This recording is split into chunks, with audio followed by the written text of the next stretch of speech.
Welcome students to grey matter enhancer. দশম শ্রেণী জীবন বিজ্ঞানে আজকে আবার কিছু ঠিক ভুল নির্বাচনের প্রশ্ন নিয়ে আলোচনা করব। আজকে শুধু প্রশ্নগুলোই বলবো, উত্তরগুলো আজকে বলবো না।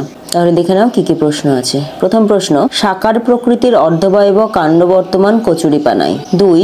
আলুর স্ফীতকন্দ অঙ্গজ জননে অংশ নেয়। 3. পেঁয়াজের কন্দ অঙ্গজ জননে অংশ নেয়। 4. কৃত্রিম কলা পালন পদ্ধতিকে বলে মাইক্রো প্রোপাগেশন। 5. বিগনিয়া পরাশ্রয়ী মুকুলের সাহায্যে বংশবিস্তার করে। 6. ক্যাকটাস এক প্রকার পরিবর্তিত বায়বীয় কাণ্ড। 7. ধান গাছের নালিকা বান্ডিলের অনুপস্থিতির জন্য গ্রাফটিং হয় না। 8. জোর কলম পদ্ধতিতে স্টক ও শিয়নকে জোড়া হয় জাইলেম থেকে জাইলেমে। 9. দাবা কলমের সাহায্যে বংশবিস্তার করে আঙুর। 10. গ্রাফটিং পদ্ধতিতে যে উদ্ভিদের কাণ্ড জোড়া হয় তাকে স্টক বলে। 11. একবীজপত্রী উদ্ভিদের কলম করা হয় না কারণ এদের ক্যাম্বিয়াম কলা থাকে না।